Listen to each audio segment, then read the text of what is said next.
Hey guys, so sorry that I look like crap. I just woke up and I went on social media as I usually do when I wake up, and I'm seeing a lot of stuff on the Baltimore, like riots and whatnot. And for the most part, I just wanted to point out that I'm very happy to be friends with the people that I'm friends with because my statuses are just filled with things that I personally agree with. And I'm not saying we had to agree to be friends, but it is a nice thing when we agree on social and important racial topics. But I kind of just wanted to jump into it and talk about it and rant about it for a second and just say my opinion and say something that's been bothering me. Instead of posting a Facebook status, maybe I can just post this. I want to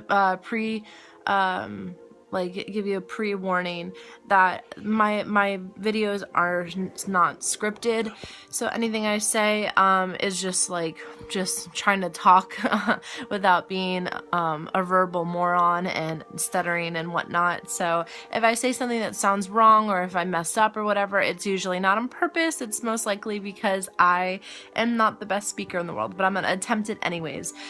So I just wanted to talk about the Baltimore riots. Okay, so I just want to address one thing in particular. This isn't going to be a very long video because I want to make another video on race and white privilege and stuff like that later that I can be more informed on and not just talk off, the talk on a whim, whatever.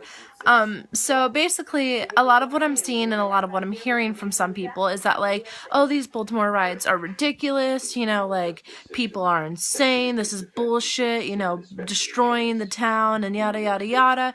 And the reason why I have a problem with this, and I'm going to point it out and make it very, very simple, is for one of two reasons, or maybe even both reasons. The first being that these people generally tend to be the people that never speak about anything. Like, there's been race issues in this country forever. It's a scary idea to start thinking about your country as not being perfect, because America is one of those places that you're raised believing that everybody is free, everybody is equal, our country is amazing. And it's great, don't get me wrong, it's great to have some patriotism and to love where you live, but if you are the type of person who doesn't want to acknowledge any of the things wrong with your country, then those things will always still be wrong and they will continue and they won't stop. It's a scary notion because we as kids, we kind of have these rose-colored glasses on where everybody is perfect and pretty and everything's nice and nothing's wrong, and growing up means kind of adjusting and realizing that that's not necessarily true. So the problem that I have with people commenting on the Baltimore riots is that for a lot of these people, they never speak up about the injustices in general. Blacks are 650% times higher, 650% higher in incarceration rates than white people. Blacks are twice as likely to die compared to white people in every stage of life in realms of murder, disease, and accidents. Give me 1 second. I want to turn off my Law and Order real fast.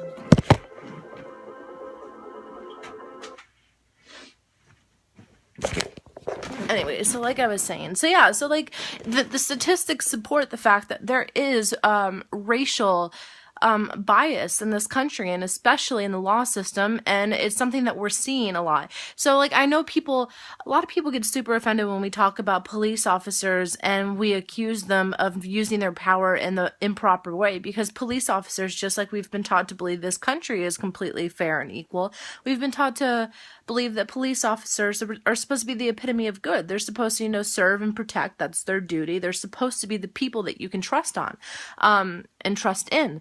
So a lot of people find it kind of hard to grasp the concept that racial minorities don't feel the same way about police officers a lot of the time that, like, maybe white people feel about police officers, and that's because there's a bias within police officers and within the general law system. There's tons of statistics that I could shoot at you about how police officers are totally, I guess the word that I could use is whitewash. Like, you can have a city like Ferguson was a perfect example. I don't remember the exact statistic, but basically Ferguson had a higher percent of blacks living in the community, but their police force was, I think, like 90-something% white, and people are like, well, the color shouldn't matter, and like, just because it has a white force doesn't mean it's going to treat a population or a city of mostly black people poor. And it's like, yeah, okay, maybe someone won't treat a white person won't treat a racial minority in a poor way because of their skin color, but that doesn't mean that there aren't people that do that, or that like racism isn't ingrained. Our country, sorry to burst your bubble, is built on stepping on minorities. We took away land from the Native Americans. We enslaved black people and stole them from Africa. Like, our land and a lot of the privileges that we have today are built on the bones of people who unfortunately did not get to live their life out as America deems should be equal and in the pursuit of happiness. So like you can't deny the fact that a lot of racism is ingrained. It's institutional. You do not have to have you do not have to consciously discriminate in order to be a bigot. So a lot of the times people don't even know that the things that they're saying qualify as like racial biasm or biased or racial profiling or just racism in general, you know? Like, I mean, we could switch that over and say the same thing for sexism. I mean, I hear sexist shit all the time, and 99% of the time I don't think people know that they're actually saying racist or sexist shit. Like, it's institutional, and a lot of the institutions that it is implemented in is places of power, like the law system. So I guess my main reason for posting this is that I'm tired of kind of seeing people talk about how the Baltimore riots are disgusting and terrible, and these same people never speak out about the tons of lives and the tons of injustices that are so clear in the realm of racial minorities. And the second reason I kind of want to point out is, yeah, okay, everybody knows that looting stores and burning places and stealing and destroying your city isn't good. Come on, who in their right mind, I mean, thinks that, you know, causing fires and hurting people is a good thing? And nobody thinks that, you know, or most people don't think that. But the problem is when you bring attention to something like that, when there's such bigger issues, you're pulling the issue away from the people that are generally supposed to be the ones needing support at this time. Whenever you have protesters, you're going to have idiots. That is just, when you have thousands of people, you are just increasing the likelihood of having hundreds of idiots. You know what I'm saying? Like, whenever there is a peaceful protest, there's always going to be some moron throwing the rock. And the way that the news and the media and even people react to this is they don't focus on the thousands of peaceful protesters or the thousands of people speaking about relevant and important topics.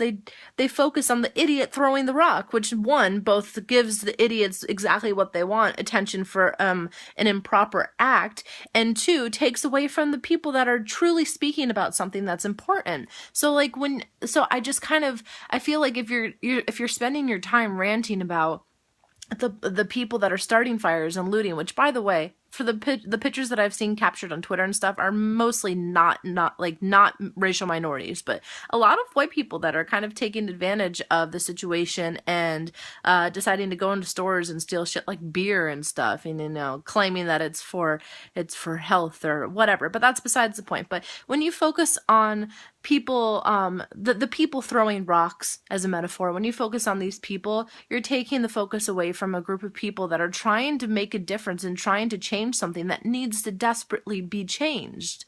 We have racial tensions in this country. We have racial inequality in this country. It's a sad notion, but it's a real notion, and it's here, and it's true, and you have to acknowledge it. And I feel like a lot of people are just kind of terrified, and they're kind of, look at my tag.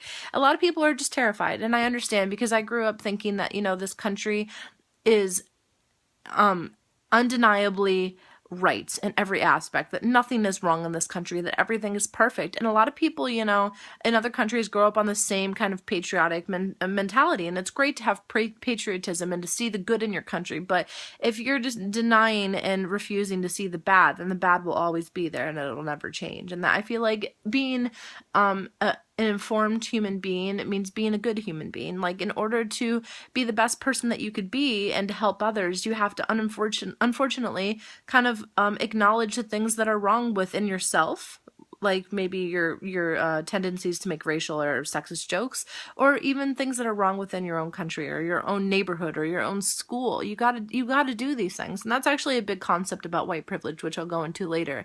Is I think a lot of people are afraid of the term white privilege because for the first time it brings a group of people who have never really had to think about their race in a negative way into a realm where they do, you know, like white privilege, for anybody who doesn't know, is just the general idea that being white gets you certain privileges that you didn't necessarily work for. A good example of small to large would be like you can go to a store and want to get flesh colored band-aids and know that they'll have your color, you know, like because flesh colored band-aids are usually tan, so like they're geared more towards white people. Like that's a small example of white privilege. A big example of white privilege is the statistic I threw out earlier about how blacks are twice as likely to be incarcerated, or twice as likely to die at any stage of life, or 650% times higher than whites to be incarcerated. Like, that's a white privilege, knowing that the judicial system and that the justice system and that the legal system will generally just treat you kind of better, and that you'll have a better or easier time getting through it. Not that people that are white aren't punished, but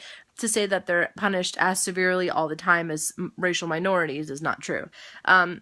So I think a lot of people are afraid to talk about race issues for the most part because maybe they've never had to think about them before. And I understand and I kind of sympathize because it's a hard concept to grasp. And I mean, when I first started talking about stuff like racial inequality and sexism and, you know, transgender people and, you know, all the big kind of social topics, when I first started thinking about it and talking about it, I had apprehension and anxiety all the time because I started realizing for the first time in my life that not everybody gets to have this happy, you know, smooth sailing life of equality. Not everyone is treated equal. And it's a scary thought because I grew up on the idea that that doesn't happen, that people are all treated fairly.